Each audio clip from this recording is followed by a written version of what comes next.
दोस्तों, इन 3 प्रकार के भोजन से मनुष्य की आयु कम होती है। एक प्राचीन कथा के माध्यम से हम आपको बताते हैं कि मनुष्य को किस प्रकार का भोजन करना चाहिए, भोजन करने का सही तरीका और सही दिशा कौन सी है, भोजन कब करना चाहिए एवं भोजन ग्रहण करने से पहले क्या बोलना चाहिए। दोस्तों, एक बार की बात है कि भगवान श्री कृष्ण से मिलने के लिए देवर्षि नारद द्वारका नगरी में पधारते हैं।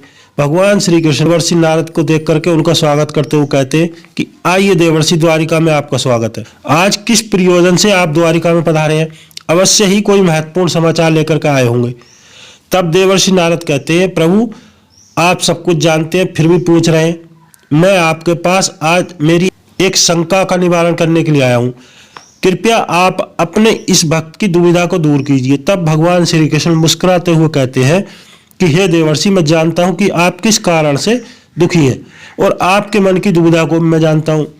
इसलिए आपके मन में जो भी शंका है अथवा प्रश्न है, आप निसंकोच होकर के पूछिए, मैं आपकी शंका का अवश्य निवारण करूंगा। तब नारद कहते हैं कि हे प्रभु, मेरे मन में आज यह जानने की इच्छा है, मनुष्य को किस प्रकार का भोजन करना चाहिए, किस प्रकार का भोजन मनुष्य की आयु को बढ़ाने वाला होता और किस प्रकार का भोजन मनुष्य की आयु को घटाता। मनुष्य को किस दिशा में मुख करके भोजन करना चाहिए, वह भोजन करने से पूर्व कौन सा मंत्र बोलना चाहिए। कृपा करके आप मुझे इन सभी प्रश्नों के उत्तर दें। तब श्री कृष्ण कहते हैं कि हे देवर्षि, आज आपने समस्त मानव जाति के कल्याण के लिए बहुत ही महत्वपूर्ण प्रश्न किया है। यह बात सत्य है कि मनुष्य जिस प्रकार का भोजन करता है उसी के अनुसार उसका स्वभाव व भाग्य व उसका अगला जन्म भी निर्धारित होता। देवर्षि, इस विषय में एक प्राचीन इतिहास है जो मैं आपको सुनाता हूँ। त्रेता युग में यह कथा महर्षि अगस्त्य ने भगवान श्री राम को सुनाई थी, इसलिए इस कथा का महत्व बहुत अधिक है। इस प्राचीन कथा के माध्यम से आपको आपके सभी प्रश्नों के उत्तर मिल जाएंगे, इसलिए आप इस कथा को ध्यान से सुनें और इसका प्रचार करें। जो भी इस कथा का श्रवण करता है उसके सभी प्रकार के पापों का नाश हो जाता है और उसे सैकड़ों वर्षों तक दान करने का पुण्य प्राप्त होता। देवर्षि कहते हैं, हे प्रभु, मैं इस कथा को अवश्य सुनना चाहता हूँ। मैं इस कथा को ध्यानपूर्वक सुनकर के इसका प्रचार पृथ्वीलोक पर करूंगा। श्री कृष्ण कहते हैं कि प्राचीन काल की बात है, उस समय एक बहुत बड़ा जंगल था। उसका आकार 100 योजन था, लेकिन उस जंगल में कोई भी पशु पक्षी नहीं रहते थे, केवल वृक्ष व पेड़ पौधे थे। कोई भी पशु पक्षी उस जंगल की तरफ नहीं जाता था। लेकिन उस जंगल के मध्य में एक 4 कोस लंबी झील थी। केवल उसी झील में हंस, बत्तख व अन्य पक्षी रहते थे। एक बार अगस्त्य मुनि उस झील के पास से गुजर रहे थे तो उन्हें एक बहुत अजीब चीज दिखाई दी। उस झील के पास में एक बहुत बड़ा आश्रम जो पुराना हो चुका था, लेकिन फिर भी बहुत सुंदर दिखाई पड़ रहा था। उस आश्रम में कोई भी साधु नहीं दिखाई पड़ रहा था। वह आश्रम पूरी तरह खाली था। अगस्त्य मुनि एक रात के लिए उस आश्रम में ठहर गए। बस सुबह उठ करके उस झील के किनारे पहुंच गए तो उन्हें रास्ते में एक लाश पड़ी हुई दिखाई दी। वह शरीर से अत्यधिक बलवान व हष्टपुष्ट था, जिसे देख करके मालूम होता था कि वह कोई तरुण पुरुष की लाश है। उसे देखकर अगस्त्य मुनि सोचने लगे कि यह कौन है, वह इसकी मृत्यु कैसे हुई, वह इस जंगल में कैसे आया होगा। उस मरे हुए आदमी के बारे में जानने की अगस्त्य मुनि को जिज्ञासा हुई। तभी अचानक आकाश में उन्हें एक दिव्य विमान दिखाई पड़ा। वह दिव्य विमान उस झील के समीप आकर के रुक गया। उस विमान से एक दिव्य पुरुष उतरा। वह उस झील में नहाने चला गया। नहाने के बाद वह बाहर आया और उस मुर्दे का मांस खाने लगा। उसने भरपेट मांस खा लिया। फिर उस विमान में बैठ करके स्वर्ग की ओर जाने लगा। तभी अगस्त्य मुनि ने उस दिव्य पुरुष को आवाज लगाई, हे दिव्य पुरुष, तुम कौन हो? तुम देवताओं के समान दिखाई पड़ते हो, किंतु तुम्हारा भोजन बहुत घृणित है। तुम मुर्दे का मांस क्यों खा रहे हो? कोई देवता ऐसा भोजन कैसे कर सकता? फिर उस दिव्य पुरुष ने अगस्त्य मुनि की तरफ देखा, हाथ जोड़ करके प्रणाम करके कहने लगा, हे विप्रवर, आपको प्रणाम है। पूर्व काल की बात है, विदर्भ देश में मेरे यशस्वी पिता राज करते थे। वे वसुदेव के नाम से तीनों लोकों में प्रसिद्ध थे और परम धार्मिक व्यक्ति थे। उनकी 2 पत्नियां थी। उन्हें उन दोनों पत्नियों से उन्हें एक एक करके 2 पुत्र प्राप्त हुए। मैं उनका बड़ा बेटा था। लोग मुझे श्वेत के नाम से जानते थे और मेरे छोटे भाई का नाम सूरत था। मेरे पिताजी की मृत्यु के बाद मुझे जो विदर्भ देश का राजा बना दिया गया और मैं सावधानी के साथ राज्य चलाने लगा। राज्य करते हुए मुझे हजारों साल बीत गए। फिर मुझे एक दिन वैराग्य हुआ और मैंने राजपाट का त्याग करने का निर्णय लिया। वह मृत्यु तक तपस्या करके जंगल में रहने चला गया। वह अपने राज्य को अपने छोटे भाई सूरत को सौंप दिया और उसे राजा बना दिया। फिर इस झील के पास आकर के मैंने कठोर तपस्या करना आरंभ किया। करीब 80,000 वर्षों तक मैंने इस जंगल में तपस्या की। उसी के प्रभाव से मुझे ब्रह्मलोक की प्राप्ति हुई। लेकिन ब्रह्मलोक पहुंचने के बाद भी मुझे भूख और प्यास अधिक सताने लगी। मेरी सभी इंद्रियां तिलमिला उठी। फिर मैंने ब्रह्मलोक के सर्वश्रेष्ठ देवता ब्रह्मा जी से पूछा, हे भगवान, मैंने तो सुना कि ब्रह्मलोक में किसी भी प्राणी को भूख व प्यास नहीं लगती है, फिर मुझे भूख व प्यास क्यों लग रही है? यह मेरा पीछा क्यों नहीं छोड़ रही है? कृपया आप मुझे बताएं कि मैं किस चीज का सेवन करूं। ब्रह्मदेव ने कहा, राजन, पृथ्वी पर दान धर्म करने पर ही व्यक्ति इस लोक में भूख प्यास से मुक्त हो जाता है। लेकिन तुमने अपने जीवन काल में कभी दान नहीं किया। तुमने राजमहल में रहकर भी द्वार पर आए अतिथियों को भोजन नहीं खिलाया। बिना स्नान किए ही भोजन किया करते थे।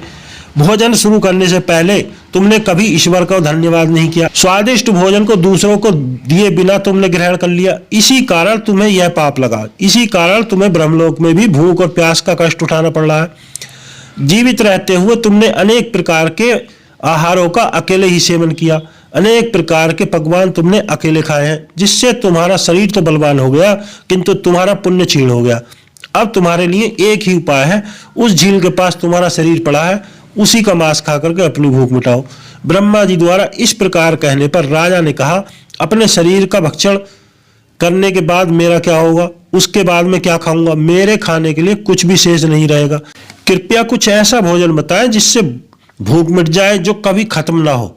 तब ब्रह्मदेव कहते हैं कि हे राजन, तुम्हारा शरीर ही मैंने अक्षय बना दिया है। उसे तुम रोज खाओगे फिर भी वह समाप्त नहीं होगा। यह दूसरे दिन फिर से ताजा हो जाएगा। यह मृत शरीर के अंग फिर से उगाएंगे और उन्हें तुम फिर खा लोगे, फिर खा सकोगे। और जब तुम्हें अपने शरीर का मांस खाते हुए 100 वर्ष बीत जाएंगे तो तुम्हारे इसी जंगल में अगस्त मुनि आएंगे और उन्हीं के द्वारा तुम इस पाप से मुक्ति पा सकोगे। इस प्रकार राजा ने सारी हकीकत महर्षि अगस्त को बताई और कहा, हे विप्रवर, मेरा शरीर कभी खत्म नहीं होता और मैं रोज आकर के अपने शरीर का मांस खाता हूँ। न जाने कब मुनि अगस्त यहाँ पर पधारेंगे और मुझे इस कष्ट से मुक्ति दिलाएंगे। ऐसा सोचते हुए मुझे 100 वर्ष बीत चुके हैं और मैं आज भी उनकी राह देख रहा हूँ। राजा श्वेत का कथन सुनकर के महर्षि अगस्त बोले, अच्छा, तो तुम्हारे सौभाग्य से मैं यहाँ आया हूँ। मैं ही अगस्त मुनि हूँ और मैं तुम्हारी किस प्रकार सहायता कर सकता हूँ? तब राजा बहुत प्रसन्न हुए। बस जमीन पर लेटकर महर्षि अगस्त के चरणों को वंदन करने लगे। पर राजा श्वेत बोले, हे मुनिवर, कृपया मुझे इस घृणित आहार से मुक्ति कीजिए। जिस पाप के कारण मुझे यह प्राप्त हुआ है, उस पाप से भी मुक्त कीजिए। हे ऋषि, मैं आपको यह दिव्य आभूषण भेंट करता हूँ, आप मुझ पर कृपा करें। राजा की दुख भरी बातें सुनकर के मुनि को उन पर दया आ गई। जैसे ही राजा ने वह दिव्य आभूषण महर्षि अगस्त के हाथ पर रखा, उसी समय उनका मृत शरीर अदृश्य हो गया और वे उस पाप से मुक्त हो गए। फिर महर्षि अगस्त से आज्ञा लेकर के वह दिव्य विमान में बैठकर ब्रह्मलोक को चले गए। इस प्रकार उस राजा श्वेत को दान न करने के पाप से मुक्ति मिल गई। भगवान श्री कृष्ण कहते हैं कि इस प्रकार से उचित भोजन करने के कारण ही विदर्भ देश के महाराज को ब्रह्मलोक में रहकर भी तृप्ति नहीं मिली और पृथ्वी लोक पर आकर के स्वयं का ही मांस खाना पड़ा। हे देवर्षि, अब मैं तुम्हें भोजन के नियम बताता हूं, आप इसे ध्यान से सुने। भोजन शुरू करने से पहले थोड़ा सा अन्न भूमि पर रखना चाहिए, ताकि देवता, पशु पक्षी, दैत्य तथा प्रेत पिशाच को अपने कर्म बंधन से जो बंधे हुए हैं, उन सभी को अन्न की प्राप्ति हो। यदि भोजन करते समय कोई अतिथि आ जाए तो उसका स्वागत करें, उसे आसन दे करके प्रणाम करके उसका सत्कार करें, वह उसे श्रद्धा पूर्वक भोजन कराकर विदा करें। क्योंकि जिसके द्वार से अतिथि निराश होकर के जाता है, लौट जाता है, उसे वह पाप देकर उसके शुभ कर्मों को ले जाता। मनुष्य को पिता के घर में रहने वाली विवाहित कन्या, दुखिया और गर्भ धारण की हुई स्त्री तथा वृद्ध को भोजन कराने के बाद ही स्वयं भोजन करना चाहिए। इन सभी के भोजन कराए बिना जो भोजन करता उसका भोजन पाप में बन जाता, क्योंकि ऐसा व्यक्ति नरक में जाता। जो व्यक्ति स्नान किए बिना ही भोजन करता है, उसका भोजन मल भक्षण के समान हो जाता, और जो बिना दान किए ही भोजन करता है, उसका भोजन विष के समान बन जाता। मनुष्य को कभी भी दुराचारी व्यक्ति द्वारा दिया गया व दूसरों द्वारा अपमानित करके दिया गया भोजन कभी भी ग्रहण नहीं करना चाहिए। मनुष्य को चाहिए कि परोसे हुए भोजन का अग्रभाग अग्नि को देकर ही भोजन करना चाहिए। वह भोजन को एकाग्र चित्त होकर करना चाहिए। प्रथम 3 निवाले मौन होकर ग्रहण करना चाहिए। ऐसा करने से व्यक्ति के सभी पाप कर्म तुरंत नष्ट हो जाते हैं और भगवान की कृपा से ऐसे व्यक्ति को कभी अन्न की कमी नहीं होती। श्री कृष्ण कहते हैं कि पूर्व दिशा में बैठ करके भोजन करने से व्यक्ति रोगों से व तनाव से मुक्त हो जाता। बीमार बुजुर्गों को पूर्व की ओर मुख करके भोजन कराना चाहिए, इससे स्वास्थ्य में सुधार होता, क्योंकि पूर्व दिशा उगते हुए सूर्य की दिशा है और सूर्य देव बल, आरोग्य तथा दीर्घायु प्रदान करते हैं। विद्या की अभिलाषा रखने वाले व्यक्ति को उत्तर की ओर मुख करके भोजन करना चाहिए। यह दिशा सरस्वती की दिशा है। ध्यान रहे दक्षिण दिशा की ओर मुख करके भोजन न करें, क्योंकि यह मृत्यु की दिशा होती है। दक्षिण दिशा में मुख करके भोजन करने से आयु कम होती है। टूटे फूटे व गंदे बर्तन में कभी भोजन न करें, इससे दुर्भाग्य आता है। वह आपको एकादशी के दिन तामसिक भोजन नहीं करना चाहिए। जो भी व्यक्ति एकादशी को तामसिक भोजन करता है, लक्ष्मी जी उसे छोड़ करके चली जाती हैं। थाली में जितना आवश्यक हो उतना ही भोजन ले। अगर कोई व्यक्ति साथ में भोजन कर रहा है तो उसका भोजन समाप्त होने तक उठकर नहीं जाना चाहिए, इससे पितृदेव नाराज हो जाते हैं। भोजन के बाद थाली में हाथ न धोएं। थाली में हाथ धोने वाले लोग नीच योनि में जन्म लेते हैं। व्यक्ति को बिस्तर पर बैठकर कभी भोजन नहीं करना चाहिए। भोजन केवल जमीन पर आसन बिछाकर करना चाहिए। ऐसा करने से व्यक्ति कई प्रकार के रोगों से ग्रसित हो सकता। श्री कृष्ण कहते हैं कि दूसरों के लिए परोसा गया भोजन भी नहीं खाना चाहिए। दूसरों के हिस्से का भोजन करने से मनुष्य के सभी पुण्य नष्ट हो जाते हैं।